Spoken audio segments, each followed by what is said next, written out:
Então, pessoal, nesse vídeo nós vamos ver aí o que os comentaristas da ESPN traz de notícia, né, a respeito do jogo de Flamengo e Penharol pela Copa Libertadores, né? Também vamos ver aí o que Vene Casagrande fala a respeito da entrevista do Landim em acusação à CBF da lesão do Pedro ser culpa deles, né? E se você não é inscrito no canal, se inscreve aí, dá aquela força, deixa o like, comenta aí tudo que vocês acham sobre esse jogo de Flamengo e Penharol. Então, sem mais delongas, bora pro vídeo. O Pascoal elevou para outro patamar o nível de exigência ali, hein? Se ele conseguir fazer efetivamente pelo Flamengo o que o Pedro fez na ausência dele, né? Em 2022, vocês lembram, o Dorival encaixa Pedro e Gabigol juntos justamente na lesão do Bruno Henrique. E o Flamengo acaba campeão da Libertadores. Se ele conseguir repetir a importância que teve o Pedro naquele ano, agora sem o Pedro, é outro patamar, Pascoal. E ele também disse que contra o Penharol tem que fazer o dever de casa e ganhar bem. Ganhar bem, para mim, na Libertadores da América, no jogo em casa, contra um time difícil, time cascudo, time copeiro, que é o Penharol, é de dois no mínimo. Calma, a gente vai chegar lá. Não, quero saber se ele consegue fazer o que o Pedro fez em 22 Eu espero que ele conseguiu fazer. Não, em 19 ele conseguiu brilhou, fazer. né? Em 19, ele era o melhor jogador do Flamengo durante toda a Libertadores da América. É que o Gabigol brilhou naqueles momentos decisivos, os 2 gols. Incrível, lembra, Zinho? Incrível! Épico, memorável. Épico e memorável. Apareceu Beijo ali. Pro nosso amigo João Guilherme.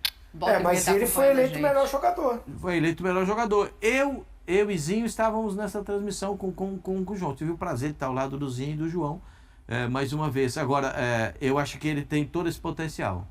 Ele é um jogador que tem explosão, ele é um jogador que pula muito, salta muito para o cabeceio, um jogador que tem uma impulsão maravilhosa, um jogador que tem o drible, intimida o adversário porque ele é grande, é forte, arrasta o adversário para dentro da grande área.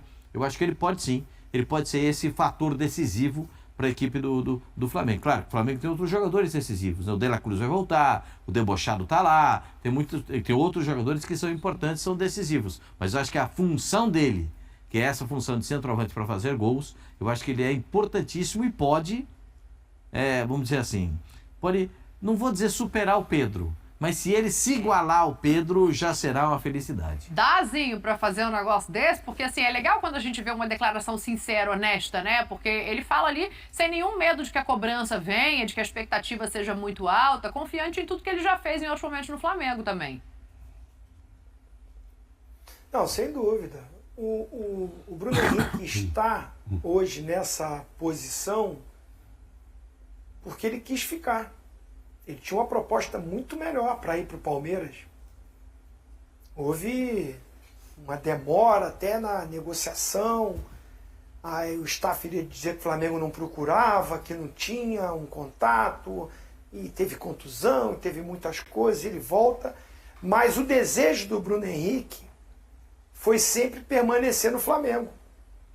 Ele tem uma identificação com o torcedor, com o clube, tem uma história lindíssima, riquíssima, e hoje numa função diferente. Na ausência do Pedro, antes de 2019 jogava ele e o Gabigol. Uma dupla fantástica, um encaixe perfeito. Ele se machuca para 2022, é Gabigol e Pedro, num sistema de jogo diferente. Hoje, na visão do Tite, sem o Pedro, mesmo tendo outros atacantes para fazer essa função, ele opta por colocar o Bruno Henrique. Por quê? Porque é versátil. E ele tem jogadores para fazer a função que o Bruno Henrique faz muito bem, que é pelo lado esquerdo. Então ele tem essa responsabilidade, assume essa responsabilidade, está muito bem preparado para isso. Vai ser fundamental ele na quinta-feira. Ele é o homem da referência para fazer os gols. Tem o Arrascaeta que chega, que também é de fazer gol, mas é mais o garçom. O Luiz Araújo está fora. Provavelmente deve ser o Plata, né? Jogando pelo lado do campo. Então, assim, ele, mais do que nunca, nesse contexto de time, é o homem-gol. E ele vai ser fundamental. Eu gosto muito do estilo de jogo do Bruno Henrique, da entrega dele, da participação dele no jogo, num total. Bola parada, defensiva e ofensiva, ele é importante, ele tem um posicionamento.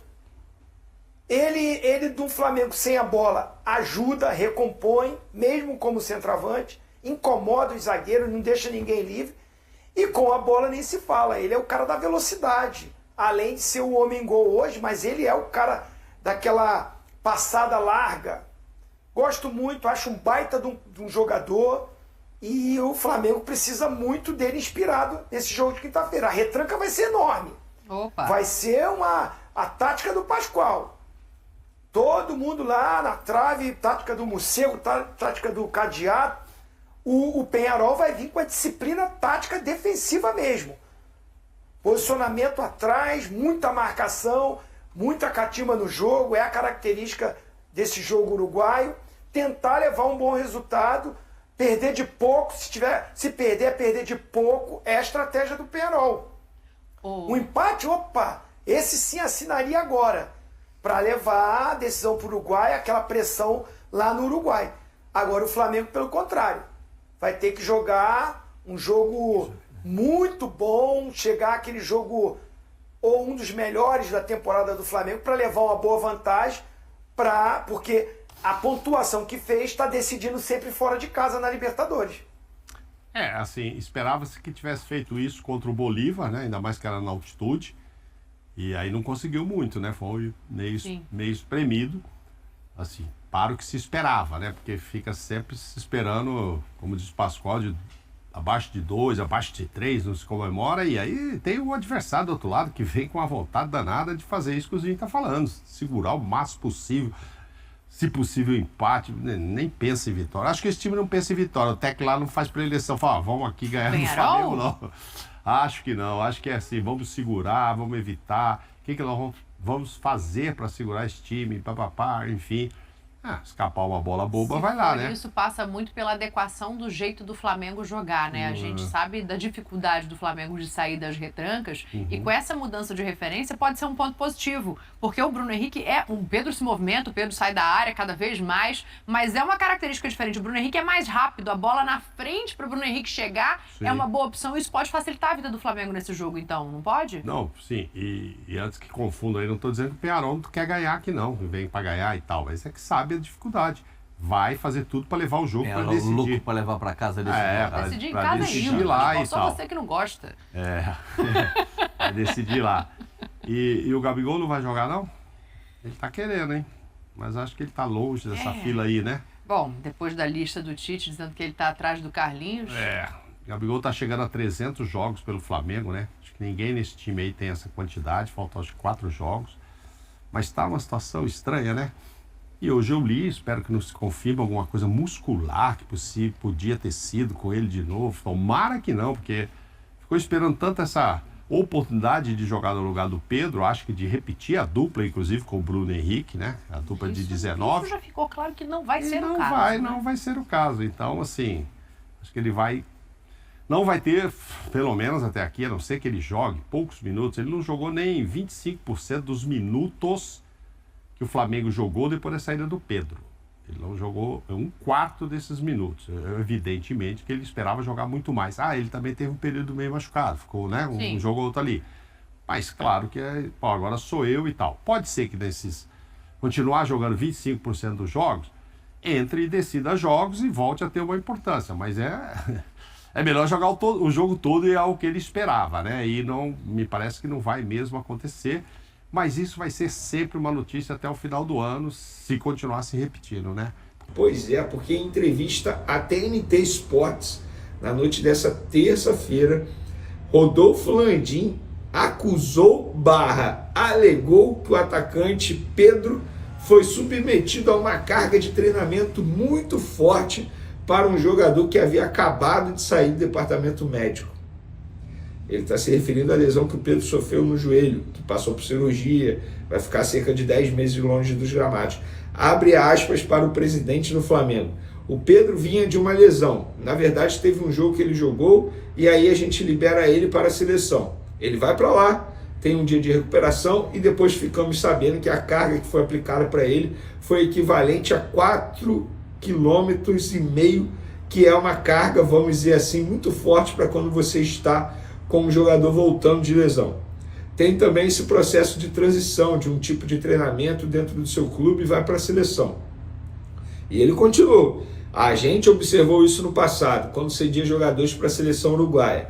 Ele submetia os jogadores a carga muito forte lá e eles voltavam lesionados. É muito difícil gerenciar esse processo porque você entrega o jogador para outro tipo de preparação e essa gestão da interface, por mais que a gente tenha procurado fazer da melhor forma possível, passar o máximo de informações, às vezes acaba pelo tipo de tratamento fora do Flamengo, levando ele a lesões. Gente, isso aqui que o Landim falou é muito sério. Ele, em outras palavras, ele está acusando a seleção brasileira de ter ocasionado a lesão do Pedro. Lembrando que a lesão do Pedro, gente, ele foi sozinho. Ele estava sozinho, foi dominar a bola, virou o joelho, pronto. Rompeu ali o joelho e passou pela cirurgia.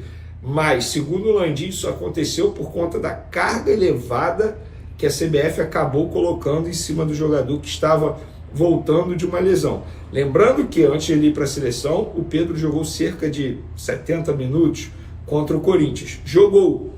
Ele não é que ele não havia jogado e foi para a seleção. Ele jogou pelo Flamengo e depois foi para a seleção. Isso que o Landim falou é muito sério. E eu tenho certeza, conhecendo a CBF, conhecendo a entidade, eu tenho certeza que vem nota oficial aí para responder o presidente Rodolfo Landim, mandatário rubro-negro. E nessa entrevista... Então, galera, é isso aí.